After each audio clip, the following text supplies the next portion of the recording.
అందరికీ వందనాలండి. లూకా సువార్త 23 అధ్యాయము 39 వచనం చూసుకుందామండి. లూకా సువార్త 23:39 వచనం. వేలాడవేయబడిన ఆ నేరస్తులలో ఒకడు ఆయనను దూషించుచు, నీవు క్రీస్తువు గదా, నిన్ను నీవు రక్షించుకొనుము, మమ్మును కూడా రక్షించుమని చెప్పెను. హల్లెలూయా. చిన్న ప్రార్థన చేసుకుందామండి. జీవము కలిగిన దేవ, జీవాధిపతి, సర్వోన్నతుడా, శక్తి కలిగిన దేవ, మహోన్నతుడా, మహత్ కార్యాలు చేయువాడా, పరిశుద్ధాత్మ దేవ, నీ పాదములకు స్తోత్రాలు, వందనాలు చెల్లించుకుంటున్నాము తండ్రి. మీరిచ్చిన ఈ సమయాన్ని బట్టి ప్రభా, మీ పాదములకు కృతజ్ఞత స్తోత్రాలు, వందనాలు ప్రభా. వాక్యము ద్వారా నాతోనూ మాతోనూ మీరు మాట్లాడండి. వినగలిగిన చెవి, గ్రహించుకునే జ్ఞానమును మాకు దయచేయండి ప్రభా. నేను కాదు కానీ ప్రభా, నాలో ఉండి మీరే మాతో మాట్లాడండి ప్రభా. మీకు స్తోత్రాలు, మీకు వందనాలు ప్రభా. నేనైతే ఏ అర్హత జ్ఞానము లేని దానను ప్రభా. నా నోటిని మీ బూరగా వాడుకొనండి. మీ ఆత్మ నడిపింపును నాకు దయచేయండి. మీ కృపతో నింపండి. ప్రతి డిస్టర్బెన్స్ దూరపరచండి. నీ సహాయమును మాకు దయచేయమని యేసుక్రీస్తు శక్తి కలిగిన నామములో ప్రార్థించి అడిగి పొంది ఉన్నాం తండ్రి. ఆమెన్. హల్లెలూయా.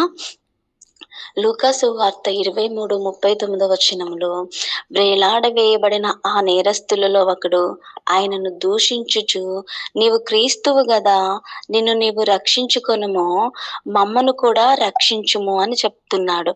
అంటే యేసు ప్రభు ఎవరండి? ఆయన గొప్ప దేవుడు, సృష్టికర్త, నిన్ను నన్ను కలుగ చేసిన వాడు, ఎర్ర సముద్రాన్ని 2 పాయలుగా చేసిన దేవుడు. ఆయన గొప్ప కార్యాలు చేశాడు. అవి మనం వర్ణించలేనివి. దేవుడు చేసినవి చాలా గొప్ప కార్యాలు. ఆయనకు అసాధ్యమైనది ఏదైనా ఉందా అంటే ఏమీ లేదు. అలాంటి గొప్ప వ్యక్తి యూదా గోత్రపు సింహము ఆయన. అలాంటి యూదా గోత్రపు సింహము ఈనాడు సాధువైన గొర్రె పిల్లగా మన మధ్యలోకి వచ్చాడు.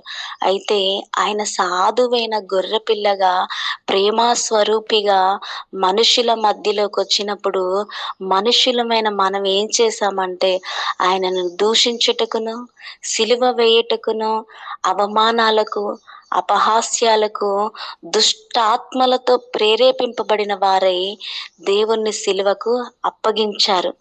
ఎవరు ఆయనను సిలువకు అప్పగించారు అంటే క్రీస్తుతో ఉండి, క్రీస్తుతో తిరిగి, క్రీస్తు చేస్తున్న అద్భుత కార్యాలను చూస్తూ, ఆయనను వెంబడిస్తూ, ఆయన చేసిన ఎన్నో అద్భుత స్వస్థతలను చూస్తూ, ఆయనతో ఉండి ఆయన శిష్యులలో ఒకడిగా పేరు తెచ్చుకునేంత గొప్ప ధన్యతను దేవుడి వద్ద నుండి పొందుకున్న ఒక వ్యక్తి. ఆ వ్యక్తి దేనికోసం అలా చేశాడంటే డబ్బు కోసం. దేనికోసం అంటండి? డబ్బు కోసం. అంటే ఈ లోక సంబంధమైన సుఖాలు, సంతోషాల కోసం క్రీస్తు చేసినవన్నీ చూసి, కనులారా చూసి, ఆయన ప్రక్కనే ఉండి, ఆయనతో తిరిగి ఆ గొప్ప కార్యాలు వేటిని గ్రహించుకోకుండా అపవాది చేత పట్టబడి హృదయాన్ని కాఠిన్యం చేసుకున్నాడు. అంటే అపవాది చేత పట్టబడి ఆ హృదయం అంతా కాఠిన్యం చేసుకున్నాడు. కన్నులు మూయబడ్డాయి. ఆ వ్యక్తి ఎవరండి? యూదా. అందుకే మత్తయి సువార్త 26 అధ్యాయము మనం చూసినట్టయితే అక్కడ 14-16 వచనాల్లో ఉంటది యూదా దేవుణ్ణి అప్పగించినట్టుగా. అలాగే అదే మత్తయి సువార్త 26:47-50 వరకు చూసుకుంటే ఆ యూదానే ప్రభువుని అప్పగించినట్టుగా మనం చూసుకుంటున్నాము. అంటే ఆయన హృదయం ఏమైంది? చెడిపోయింది. లోకానికి ఆయన హృదయాన్ని అప్పగించి, హృదయాన్ని అంతా కాఠిన్యం చేసుకొని ఆ అద్భుత కార్యాలు చూడకుండా కన్నులు మూయబడ్డాయి, చెవులు మూయబడ్డాయి. అందుకే ప్రకటన గ్రంథం 2వ అధ్యాయం 11వ వచనంలో దేవుడు ఇలాగని సెలవిచ్చాడు, చెవిగలవాడు వినుగాక అని సెలవిస్తున్నాడు. అంటే మనం ఎప్పుడైతే చెవులతో దేవుడి వాక్యాన్ని గ్రహించుకుంటామో, విన్న దాన్ని మన మనసులోకి స్వీకరించుకుంటాం. మనసులో స్వీకరించుకున్న వాక్యాన్ని హృదయంలో నిలుపుకుంటాము. అసలు చెవులే లేనప్పుడు, విననప్పుడు దాన్ని ఎలా గ్రహించుకుంటాము? అంటే వింటున్నట్టుగానే ఉంటాము కానీ దాన్ని వినము. గ్రహించుకున్నట్టుగానే ఉంటాము కానీ దాన్ని గ్రహించుకోము. అందుకనే దేవుడు చెప్తున్నాడు, చెవిగలవాడు వినుగాక, చెవిగలవాడు వినుగాక అని వాక్యం సెలవిస్తుంది. మనం విన్నప్పుడు శ్రద్ధగా దాన్ని ఆటోమేటిక్‌గా ఆ వాక్యం మన హృదయంలో స్థిరమై ఉంటుందనమాట. అయితే యేసుక్రీస్తు ప్రభువారిని వాళ్ళనుకున్నారు మనుషులు, మా బలంతో మేము పట్టుకున్నాము, మా జ్ఞానంతో మేము పట్టుకున్నాము, యేసయ్యని మేము దోషిగా చేశాము, మాకున్న బలం, మా శక్తి, మా జ్ఞానము, మా పలుకుబడితో మేము పట్టుకొని ఆయన్ని దోషిగా చేసి ఈరోజు ఆయనను మేము సిలువకు అప్పగించాము అనుకుంటున్నారు. అది నిజమా అండి? కాదు కదా! ఆయన దైవ కుమారుడు, అనంత జ్ఞాని అయిన దేవుడు, ఆయన సృష్టికర్త. ఎవరు ఏమి చెయ్యలేరు ఆయన్ని. అది ఈ మూర్ఖత్వరం గ్రహించుకోకుందనమాట. ఆయన అనుమతించాడు కాబట్టి ఆయనను సిలువకు అప్పగించగలిగారు. ఆయన అనుమతించాడు కాబట్టి ఆయనను అపహాస్యం చేయబడ్డాడు. ఆయన చిత్తము అదే ఉంది కాబట్టి సిలువ మీద ఒక దోషిలా, ఒక దొంగ పక్కన వేలాడదీయబడ్డాడు. ఎందుకంటే దేవుని చిత్తము అదే, లేఖనాలు అవే చెప్తున్నాయి. ఎంతో మంది ప్రవక్తలు ఆయన ఈ రీతిగా సిలువ వేయబడతాడు అని చెప్పారు కాబట్టే దేవుని చిత్తము, దేవుని ప్రణాళిక ఆ ప్రభువు నెరవేర్చడానికి ఈ భూమి మీదకి వచ్చింది, అభిషేకం చేయబడింది దీనికోసం కాబట్టి వాళ్ళు సిలువకు అప్పగించగలిగారు. వాళ్ళు ఆయనను కొరడాలతో కొట్టగలిగారు. ఆయనను వేలాడదీయబడ్డాడు. తనంతట తానే ఆ సిలువ మీద ప్రాణం పెట్టుటకు, శ్రమలు అంగీకరించుటకు ఆయన తానే ఆ శ్రమలకి అప్పగించుకున్నాడు కాబట్టి ఆ జరిగినదంతా ఏదైతే ఉందో అది ఆయన యొక్క అనుమతితో, ఆయన చిత్తముతో అది జరిగింది. అది వాళ్ళ బలము కాదు, వాళ్ళ జ్ఞానము కాదు, వాళ్ళ శక్తి కాదు. మేము గెలిచాము, యేసయ్యని సిలువకు అప్పగించాము అనేది అసలు వారి యొక్క ప్రణాళిక కానే కాదు. అది ఎవరి ప్రణాళిక అంటే దేవుని యొక్క ప్రణాళిక. అది దేవుని చిత్తమై ఉంది. అంటే దేవునితో ఉన్న వ్యక్తే దేవుని యొక్క గొప్ప కార్యాలను గ్రహించుకోలేక అపవాదికి లోబడి తనంతట తానే తన జీవితాన్ని నాశనం చేసుకున్నాడు. అలాగే ఈరోజు ఆయన ప్రజలమైన మనము, ఆయన ప్రణాళిక కిందకొచ్చిన మనను కూడా ఈ రోజున మనతో మంచిగానే ఉంటూ, మనతో స్నేహంగానే ఉంటూ, మనతోనే తింటూ, మన కష్టార్జితాన్ని అనుభవిస్తూనే ఎలా ఉన్నారు అంటే నీ వెనక నిందించేవారుగా, నీ వెనక నిన్ను అవమానించేవారుగా, నీ వెనక నీ మనసుని కష్టపెడుతున్నారేమో. అది చూసి మనం దుఃఖపడొద్దు, బాధపడొద్దు. కానీ అక్కడ యూదాని ముందుగానే దేవుడు గ్రహించుకున్నట్టుగా ఈ రోజున మనతో స్నేహం చేస్తూ, మనతో ఉంటూ, మనల్ని ఎవరు అపహాస్యం చేస్తున్నారో, ఎవరు మనల్ని శ్రమ పెట్టేలా ఆలోచిస్తున్నారో, ఎవరు మనల్ని శ్రమకు గురి చేసేలా యోచిస్తున్నారో అది మనం గ్రహించుకోగలగాలి. ఎప్పుడు గ్రహించుకోగలుగుతాము అంటే దేవునితో మనం అంటిపెట్టుకొని ఉన్నప్పుడు గ్రహించుకోగలుగుతాము. అవును, నిన్ను నమ్మించి నమ్మక ద్రోహం చేసే వాళ్ళనే మీరు గ్రహించుకున్నట్లయితే దాని ఫలము మనకుంటుంది, వాళ్ళ ఫలము వాళ్ళకి ఉంటుంది. అవును, ఎన్నో మార్లు కొన్ని సార్లు అపవాది వ్యాధులకి గురి చేస్తా ఉంటది, కొన్ని సార్లు బాధలకి గురి చేస్తా ఉంటది, కొన్ని సార్లు శ్రమలకి గురి చేస్తా ఉంటది. మనం అనుకుంటాము, ఇంత ప్రార్థన చేస్తున్నాను కదయ్యా, ఎందుకు నాకు ఈ వ్యాధులు, ఎందుకు నా కుటుంబంలో ఈ చింతలు, ఎందుకు నా కుటుంబంలో ఈ శ్రమలయ్యా, ఎందుకు నాకు ఇలా జరుగుతుంది ప్రభువా, మేము ఇంత ప్రార్థన చేస్తున్నాం కదా, మాకే ఎందుకు వస్తుంది ఇలా అని మనం బాధపడతాం. దేవుణ్ణి ఎందుకు అని మనం నిందిస్తాము. కొన్ని సార్లు మన మనసుకి చాలా కష్టం కలిగినప్పుడు ప్రార్థించలేము. ఎందుకిలా అవుతుంది దేవా? నాకే ఎందుకిలా జరిగింది అని మనం దుఃఖపడతాము. ఎందుకిలా జరుగుతుంది అంటే, నీ జీవితంలో ఒక శ్రమ వచ్చిందన్నా, ఒక వేదన కలిగిందన్నా, ఒక వ్యాధి కలిగిందన్నా, ఏదైనా బాధ కలిగింది అంటే అది దేవుడు అనుమతిస్తేనే తప్ప అపవాది నిన్ను ఏమాత్రం ముట్టడానికి అవకాశమే లేదు. ఎందుకంటే మనం యేసుక్రీస్తు రక్త ప్రోక్షణ కిందకొచ్చాము. ఆయనను మనం ఆశ్రయించాము. ఆయన సొత్తై మనమున్నాము. ఆయన ప్రజలమై మనమున్నాం కాబట్టి అది మనల్ని ఎంత మాత్రం తాకడానికి వీలు లేదు. అయినను మన జీవితంలోకి అనుమతించబడ్డాయి అంటే అది దేవుడు అనుమతిస్తేనే తప్ప మన వద్దకు ఏది రాదు. మనం దేవుడి పని చేస్తున్నప్పుడు మనకి అవమానాలొచ్చినా, వ్యతిరేకతలు వచ్చినా, అపహాస్యానికి మనం గురైనా కానీ మనం బాధపడతాం. అయ్యో ప్రభువా! నీ పని చేయడానికే గదా మేమెళ్ళింది. నీ పనే గదా నీ వాక్యాన్నే గదా తండ్రి మేమక్కడ ప్రకటిస్తుంది. అయినా ఎందుకు మమ్మల్ని వాళ్ళలా అవమానిస్తున్నారు? ఎందుకు ఇంత ఘోరంగా మమ్మల్ని దూషిస్తున్నారు? ఎందుకు మా మీదకి వారు చేతులెత్తుతున్నారని మనం ప్రశ్నిస్తాము, ఏడుస్తాము, బాధపడతాము, దుఃఖపడతాము. కొన్ని కొన్ని సార్లు చాలా భయపడుతూ ఉంటాము. ఇప్పుడున్న పరిస్థితుల్లో అదే జరుగుతుంది. ఎందుకు ప్రవ్వా ఇలా జరుగుతుంది అని మనం అనుకుంటాము. మన జీవితంలో ఏదైతే జరుగుతుందో అది దేవుడు అనుమతించకుండా ఏది జరగదు. ఒక కష్టమొచ్చినా అది దేవుని చిత్తంతోనే ఉంటుంది. ఒక శ్రమొచ్చినా అది దేవుని చిత్తంతోనే ఉంటుంది. ఒక వేదనొచ్చినా దేవుని చిత్తంతోనే ఉంటుంది. అక్కడ ప్రభువుని సిలువకు అప్పగించారు, అపహాస్యం చేశారు, పిడికిలి గుద్దులు గుద్దారు, దేవుణ్ణి ఎంతగానో శ్రమల పాలు చేశారు. వాళ్ళనుకుంటున్నారు మేము గెలిచాము అనుకుంటున్నారు. కానీ దేవుడు అంటున్నాడు, తండ్రి నీ చిత్తం నేను చేస్తున్నానని సంతోషిస్తున్నాడు. అలాగే ఇక్కడ మన దేవుడు పని చేస్తున్నప్పుడు, దేవునితో మనం నడుస్తున్నప్పుడు, దేవునికి ఇంకా మనం దగ్గరయ్యే కొలది అపవాది మనల్ని అపవాది సంబంధమైన మనుషుల ద్వారా అది కొంతమందిని ఏర్పరుచుకొని మనల్ని శోధిస్తా ఉంటది. మనల్ని నిందిస్తా ఉంటది. మనల్ని గాయపరుస్తూ ఉంటది. మనం తట్టుకోలేని కొన్ని శ్రమలు కొంతమంది జీవితాల్లోకి తీసుకొనొస్తది. అలాంటప్పుడు మనం దేవుని జ్ఞాపకం చేసుకోవాలి. మనకు మాదిరి ఎవరు అంటే ఈ లోకంలో ఎవరో కాదు కానీ ఆ యేసు ప్రభువారే మనకి మాదిరి. ఆయన మనకు మాదిరి చూపించడానికి వచ్చాడు. ఎన్నో మాదిరికరమైన విషయాలు మనకు నేర్పించాడు. మనం ప్రభు వైపే చూడాలి.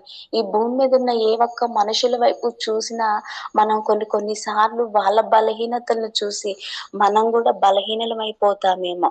వాళ్ళని చూసినప్పుడు వాళ్ళు అలా ఉన్నారు కదా, నేనింత అభిమానిస్తున్నాను కదా వాళ్ళని, వాళ్ళు అలాగే ఉన్నారు కదా, మరి నేను కొన్ని సార్లు ఇలా ఉంటే ఏమవుతది? నేను కొన్ని సార్లు ఇలా మిస్టేక్ చేస్తే ఏమవుతది? వాళ్ళలో ఉన్నాయి కదా, నేను అలాగే అని అనుకుంటాము. కానీ మనుషుల వైపు కాదు కానీ మనం చూసేది కేవలము మన కోసం ప్రాణం పెట్టి, మన కోసం తిరిగి లేచి, మన కోసమే సిలువలో తనను తాను రిక్తునిగా చేసుకొని అప్పగించుకున్న ఆ ప్రభువు వైపు ఎప్పుడైతే చూస్తామో అప్పుడు మన శ్రమలుగా అనిపించవు. మనకొచ్చే కష్టాలు అవి చిన్నగా కనిపిస్తాయి. నా కోసం దేవుడు ఇన్ని అనుభవించాడు, ఆయన లోకాన్ని జయించాడు గదా, నేను ఈ చిన్న శ్రమను అనుభవించలేనా? ఈ చిన్న నిందను భరించలేనా? ఈ చిన్న అవమానాన్ని తట్టుకోలేనా? ఎందుకు తట్టుకోలేను? దేవుడు తట్టుకునే శక్తి నాకిస్తాడు అని ప్రేయర్ చేసుకోవడానికి మనకి ఇంట్రెస్ట్ చూపిస్తాము. మనకొక ఆశ కలుగుతుంది. ప్రార్థనలో ఎదగడానికి దేవుడు ఇంకా మనకి సహాయం చేస్తాడు. అదే మనుషుల వైపు చూసామనుకో పడిపోతాము, కృంగిపోతాము, బాధపడతాము. అందుకే దేవుడు అంటున్నాడు, ఆయనను మాత్రమే మనం మాదిరికరంగా పెట్టుకోవాలి. ఆయన వైపు మాత్రమే చూడాలి. అపవాది అనుకుంటుంది నేను గెలిచాను, దేవుని సిలువకు అప్పగించాను అంటుంది. యేసు ప్రభు అంటున్నాడు, తండ్రి నీ చిత్తము నేను జరిగించాను అని.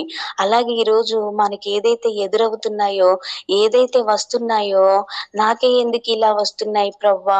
అయ్యో నీ పని చేయడానికి వెళ్ళినప్పుడు ఇన్ని శ్రమల, నీ పని చేయడానికి వెళ్ళినప్పుడు ఇంత శోధన, నీకిష్టంగా నేను ఎదుగుతున్నప్పుడు ప్రార్థనలో నేను ఇంకా ఎదగాలని ఒక ఆశ కలిగినప్పుడు నా ఫ్యామిలీలో ఇంత శోధన, వేదన, ఆ సమాధానం లేకుండా, హృదయంలో బాధ కలుగుతూ, ఎవరు కుటుంబాల్లో ఐక్యతగా లేకుండా ఏంటి ప్రభువా అనుకుంటాం.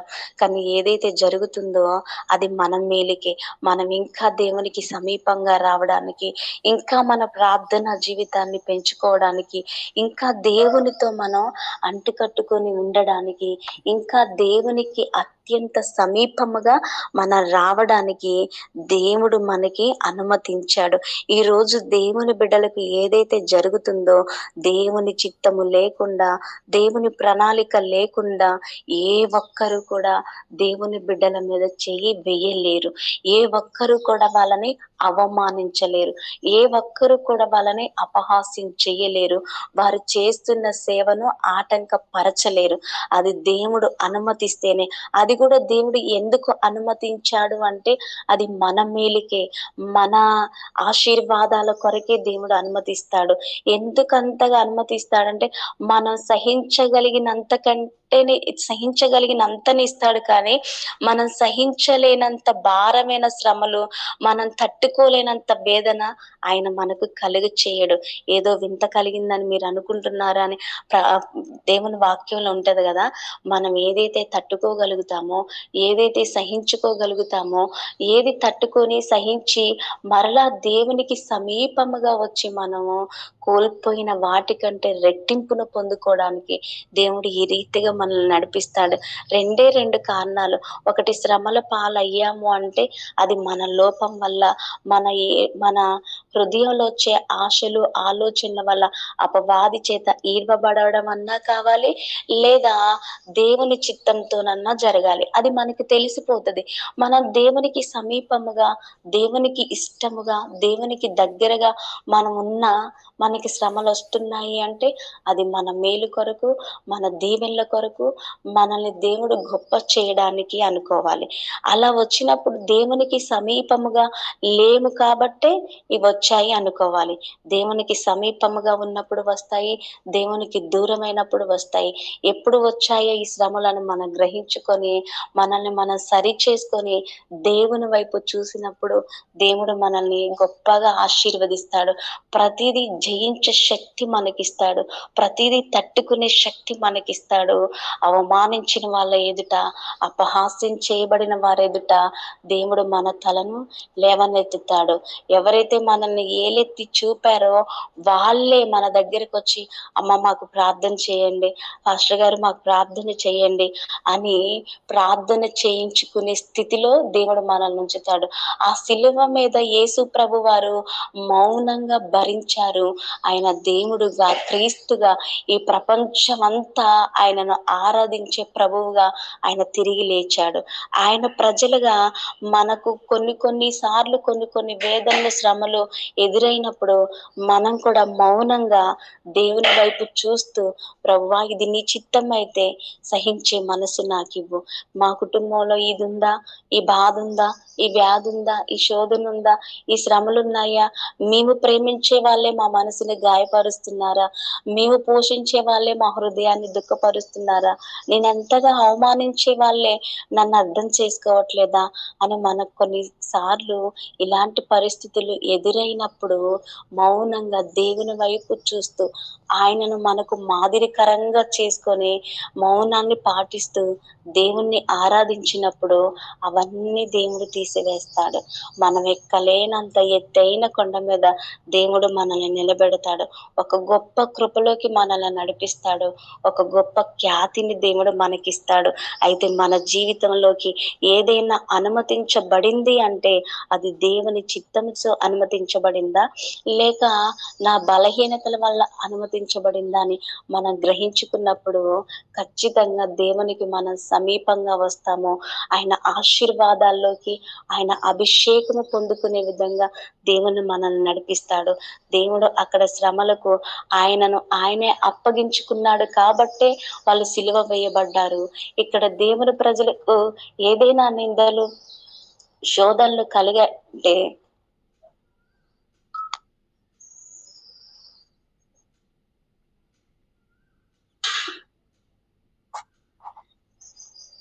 దేవుడు అనుమతించాడు కాబట్టే అవి వస్తున్నాయి. దేవుడు చిత్తము లేకుండా, దేవుడు ప్రణాళిక లేకుండా ఆయన ప్రజలను ఏ ఒక్కరు తాకలేరు, ముట్టలేరు.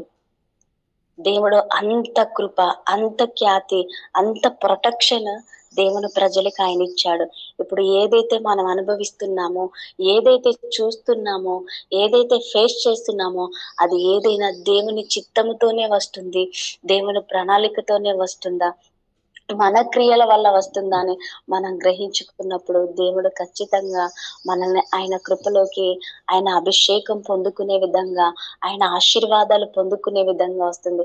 దేవుని చిత్తముతో వచ్చింది మనం గ్రహించుకున్నప్పుడు దేవుని వైపు చూస్తూ మౌనాన్ని ఆయన వలె ఆ శ్రమలో ఏ రీతిగా ఆయన మౌనంగా ఉన్నాడో ఆ రీతిగా ఈ శ్రమల కాలం మనం మౌనంగా ఉంటూ సహిస్తూ ఓర్చుకుంటూ దేవుని వైపు చూసినప్పుడు మన ఊహకందని ఆశీర్వాదాలు, మన ఊహకందని మేళ్ళు మనం పొందుకుంటాము. ఆయన నిత్య జీవములో వారసులుగా మనం ఉండగలుగుతాము.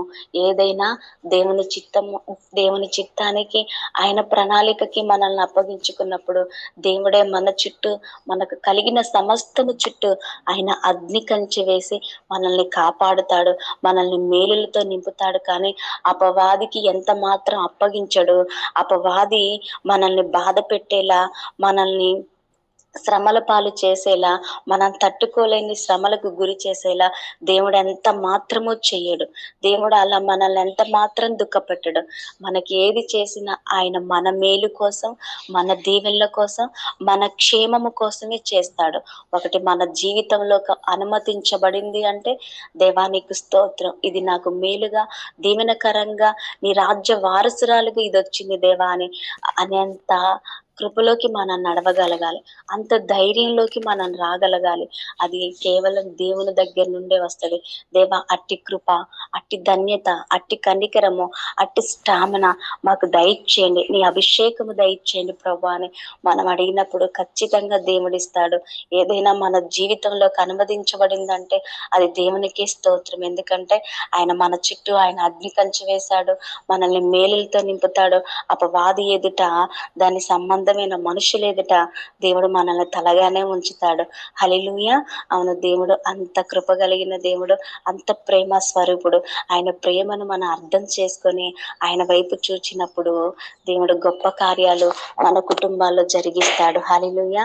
ఈ కొద్ది మాటలు దేవుడు దీవించును గాక, మన హృదయాల్లో స్థిరపరిచి ఇంకా ఆయన కృపలోకి నడిచే విధంగా